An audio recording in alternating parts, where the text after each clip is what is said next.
Assalamualaikum warahmatullahi wabarakatuh. Kembali lagi bertemu dalam pelajaran kimia.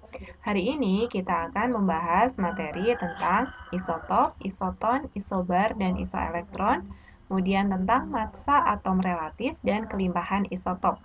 Materi ini merupakan materi kimia kelas 10 yang merupakan lanjutan dari materi struktur atom.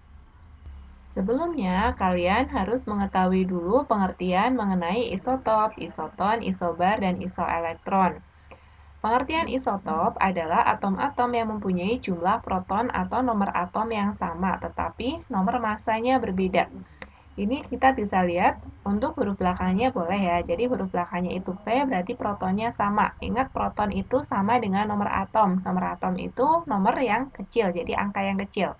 Tetapi massa atomnya berbeda. Contohnya ini ya, ini nomor atomnya sama-sama 7 ya, tapi nomor massanya dia berbeda.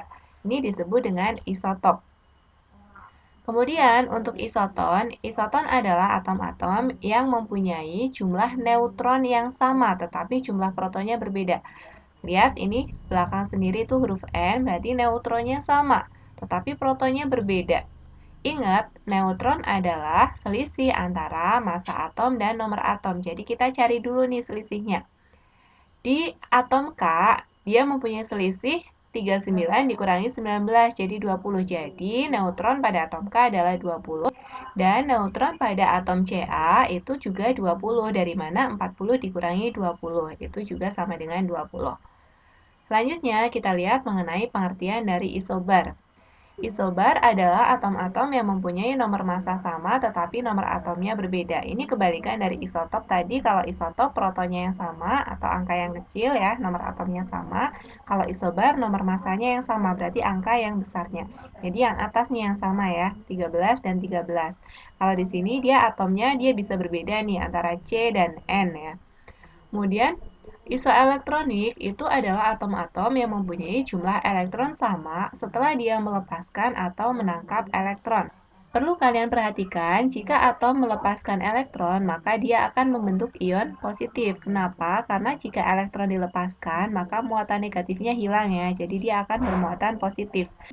Sedangkan jika atom menangkap elektron, maka muatannya dia akan menjadi negatif. Dia akan menjadi ion negatif karena semakin banyak elektron atau muatan negatif yang terserap. Perhatikan contoh berikut. Di sini ada 11, 23 Na+, dan 9, 19 F-. Di sini kita cari elektronnya. Pada muatan positif, elektron itu proton dikurangi muatan. Jadi elektronnya berkurang. Jadi 11 dikurangi 1, 10. Dan pada ion negatif di sini F-. F- itu min 1. 1 tidak ditulis di sini ya. Di sini berarti elektronnya adalah 9 ditambah dengan 1 di sini ya. Jadi 10 juga. Nah, karena elektronnya itu sama, maka dua atom tersebut, Na dan F, Na plus dan F-, termasuk isoelektronik. Jadi isoelektronik ini untuk ion ya, ion positif ataupun ion negatif yang mempunyai jumlah elektron yang sama. Sekarang kalian perhatikan pada contoh soal berikut. Tentukan pasangan atom yang merupakan isotop, isoton, isobar, dan isoelektronik pada tabel berikut. Jika yang ditanyakan hanya berupa isotop ataupun isobar, maka kalian bisa langsung mengerjakannya dengan cara apa? Ingat, isotop itu P-nya yang sama. P itu nomor atom, angka yang kecil ya. Berarti kalian cari mana yang kecilnya yang sama nih. Kita cari 6, apakah ada yang sama 6? Oh, ini nih. Ini dan ini ya. Jadi C ini itu merupakan isotop. Ada lagi yang sama, nanti kita bisa cari. Sedangkan untuk isobar itu adalah massa atomnya yang sama, berarti angka yang besar yang sama. Kita lihat nih, angka yang besar. Oh, ini ada 14 dan di sini juga ada 14. Berarti ini merupakan isobar. Sedangkan untuk isoton dan isoelektronik, kita harus mencari jumlah neutron dan jumlah elektron pada atom-atom berikut. Perhatikan pada atom C614, di sini nomor atomnya adalah 6 ya, di sini dari 6 ini. Massa atomnya adalah 14, angka yang besarnya. Karena dia netral, di sini jumlah protonnya 6 sama dengan nomor atom. Jadi jumlah proton itu sama dengan nomor atomnya. Kemudian jumlah elektron, karena dia netral, maka dia berhubungannya sama protonnya di sini ya. Kalau dia netral berarti sama, 6 juga, dan neutron itu selisihnya. Jadi selisih antara massa atom dan nomor atom. Jadi 14 dikurangi 6 sama dengan 8. Kita lihat untuk contoh soal yang kedua. Yang kedua di sini, nomor atomnya itu adalah 9, ini 9, massa atomnya 17, jumlah protonnya 9, jumlah elektron itu juga sama 9 karena dia netral, dan jumlah neutron itu selisihnya 17 dikurangi 9 sama dengan 8. Dan untuk atom-atom yang lain kalian bisa cari sendiri.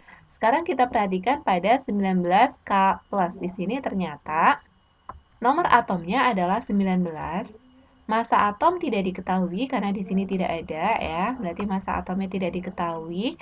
Jumlah proton karena sama dengan nomor atom sama dengan 19 juga, dan jumlah elektronnya karena dia ion positif maka berkurang ya. Plus 1, maka di sini hasilnya 19 dikurangi 1 sama dengan 18. Neutron juga tidak bisa ditentukan. Kenapa? Karena neutron itu merupakan selisih massa atom dan nomor atom. Massa atomnya tidak diketahui. Kemudian kita lihat untuk 20 Ca2+. Ini juga diketahui nomor atomnya 20 ya. Kemudian massa atom di sini juga dia tidak diketahui ya, tidak ada. Kemudian di sini jumlah proton sama dengan nomor atom 20, jumlah elektron karena dia ion positif berkurang ya. Jadi 20 min 2 hasilnya adalah 18, dan jumlah neutronnya juga tidak bisa ditentukan. Sekarang kita perhatikan untuk isotop. Tentukan manakah atom-atom tersebut yang merupakan isotop. Ingat ya, isotop itu adalah P-nya sama. Jadi P-nya sama, protonnya sama. Kita cari yang protonnya sama, yang mana? Ternyata nih, ada 6 dan 6. Jadi yang sebagai isotop itu adalah isotop yang di sini protonnya 6 dan 6. Jadi ada 6,14C dan 6,12C. Di sini ternyata ada isotop yang lain nih. Nomor atomnya atau protonnya sama-sama 7. Berarti di sini ada 7, 15N dan 7, 14N. Apakah ada isotop yang lain? Oh, ternyata di sini ada nih.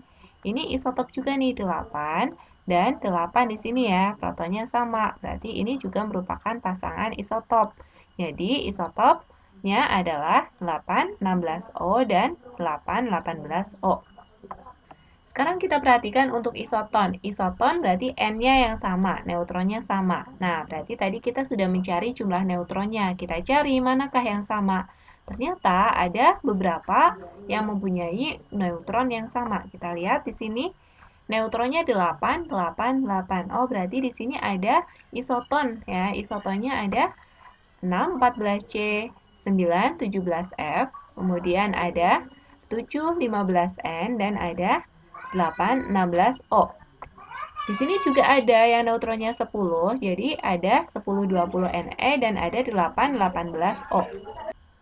Sekarang kita perhatikan untuk isobar. Manakah yang termasuk isobar? Karena isobar itu massa atomnya sama dan nomor atomnya berbeda, berarti kita hanya perlu melihat angka-angka di sini yang massa atomnya sama, yang besar ya. Lihat apakah ada yang sama? Ternyata di sini ada nih. Kalian perhatikan ini dan ini ya. Jadi sama-sama massa atomnya 14. Nah, jadi atom N dan C 6, 14 dan 7, 14N itu merupakan isobar. Kemudian untuk isoelektron itu mempunyai jumlah elektron yang sama, dan ini biasanya berlaku untuk ion. Ion yang mempunyai jumlah elektron yang sama ketika dia sudah melepas ataupun menangkap elektron. Nah, kita lihat di sini yang elektronnya sama ya. Yang elektronnya sama itu ada di sini ternyata nih 18 dan 18 ya. Jadi 18 berasal dari 19K+ dan berasal juga dari 20 Ca 2+ nih ya. Jadi ini merupakan isoelektron. Selanjutnya kita perhatikan mengenai massa atom relatif. Nah, massa atom relatif ini merupakan angka yang dia tertera pada notasi atom ya. Di notasi atom itu ada namanya nomor atom dan ada massa atom. Massa atomnya massa atom relatif di sini ya. Angka yang lebih besar. Nah, massa atom relatif merupakan perbandingan massa suatu atom terhadap massa atom C12. Jadi perbandingannya adalah dengan atom C12.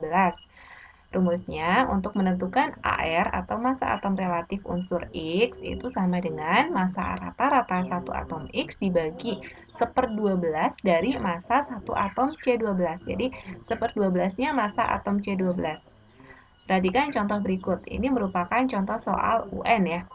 Massa rata-rata satu atom P, di sini P adalah 6,64 kali 10 pangkat min 23, sedangkan massa satu atom karbon C12 adalah 1,992 kali 10 pangkat min 23 gram. Berapa massa atom relatif dari unsur P tersebut? Nah, berarti kan kita tinggal membandingkan massanya P dibagi dengan 1/12-nya massa atom C. Jadi, karena diketahui massa P-nya segini ya, dan massa C-nya ini, maka untuk AR-nya ya sama dengan 6,64 kali 10 pangkat min 23 per 1/12 kali 1,992 kali 10 pangkat min 23. Ini seharusnya dia bentuknya pangkat ya. Jadi, jawaban akhirnya itu adalah yang C. Selanjutnya, kita lanjutkan ke kelimpahan isotop. Atom itu bisa memiliki isotop lebih dari satu di alam. Nah, bagaimana cara menentukan massa atom relatifnya jika dia mempunyai isotop lebih dari satu? Nah, berarti di sini untuk menentukan massa atom relatifnya, AR-nya ya kita tinggal kalikan kelimpahan atau persennya dari isotop tersebut dikalikan dengan massanya. Jadi persen 1 kali massa 1 ditambah persen 2 kali massa 2 dibagi 100. Kenapa 100? Karena jumlah persen adalah 100%. Bagaimana kalau dia terdiri dari 3 isotop? Ya tinggal sampai kita tambahkan lagi. Jadi tinggal kita tambahkan plus persen 3 kali massa 3 dan seterusnya ya. Jadi tergantung jumlah isotopnya ada berapa. Sebagai contoh, oksigen di alam memiliki 3 isotop dengan kelimpahan sebagai berikut. Isotop karena dia protonnya sama ya. Berarti untuk menentukan massa atom relatifnya, massa berarti massa itu yang dipakai kita atasnya ya. Dari unsur oksigen bagaimana caranya? Kita menggunakan rumus ini ya. Karena dia ada 3 isotop, maka kita kalikan sampai dengan 3 ya. Di sini berarti AR sama dengan massa 1 kali persen 1 tambah massa 2 kali persen 2 tambah massa 3 kali persen 3 dibagi 100. Nah, hasilnya adalah, kita kalikan saja, 16 kali 99,76 ditambah 17 kali 0,04 ditambah 18 kali 0,2 ya. Kita kalikan dibagi 100. Nah, ketemulah hasilnya adalah 16,0044 atau mendekati 16. Nah, ternyata di sini nilai AR atau massa atom relatif oksigen itu adalah 16. Jadi, nilai AR itu hasil akhirnya dia akan di antara massa terkecil dan terbesar. Di sini yang terkecil itu berapa? 16 kan ya. Yang terbesar itu berapa? 18. Karena yang 16 ini kelimpahannya paling banyak, maka massa atom relatifnya ini nih 16,0044 ya. Atau kita bisa bulatkan jadi 16. Sekarang bagaimana kalau kita belum mengetahui kelimpahannya, tapi hanya diketahui massa atom relatif dan isotopnya? Jadi di sini ada dua macam isotop, Cl35 dan Cl37, itu merupakan isotop dari unsur klorin ya. Mempunyai massa atom relatif 35,5. Lah, berapa kelimpahan kedua isotop tersebut? Kelimpahan itu berarti persennya. Di alam itu ada berapa persen yang Cl35 dan Cl37 juga ada berapa persen? Jadi kita misalkan dulu, kita kan belum tahu berapa sih Cl35. Jadi kita misalkan Cl35 ada X persen. Berarti Cl37 kan sisanya. Karena jumlah persen kan 100, maka Cl37-nya ya 100 dikurangi X ya. Kemudian untuk rumusnya kita masukkan AR sama dengan M1 kali persen 1 plus M2 kali persen 2 dibagi 100. Di sini AR-nya sudah ketemu 35,5, jadi 35,5 sama dengan yang 35 tadi kita misalkan sebagai X, berarti 35 kali X, ditambah yang 37 kita misalkan 100 min X, berarti 37 kali 100 min X. Jadi, ini tinggal kita kalikan ya, 35,5 dikali 100 sama dengan 35x plus, ini kita kalikan, 37 kali 100, 3700, dan ini min 37x. Jadi, kita bisa hitung di sini, 35,5 kali 100 itu 3550 dikurangi dengan 3700 Ya, dari sini berpindah tempat sama dengan 35 dikurangi 37 itu adalah min 2x. Jadi min 2x sama dengan min 150 dan nilai x-nya itu adalah 75. Jadi limpahan Cl35 di alam itu adalah x yaitu 75% dan kelimpahan dari Cl37 itu adalah 100 min x atau 100 min 75. Jadi 25%. Demikian materi mengenai isotop, isoton, isobar, massa atom relatif, dan kelimpahan isotop. Semoga bermanfaat, bisa dipahami, dan jangan lupa untuk berlatih latihan-latihan soal agar kalian lebih menguasai materi ini. Wassalamualaikum warahmatullahi wabarakatuh.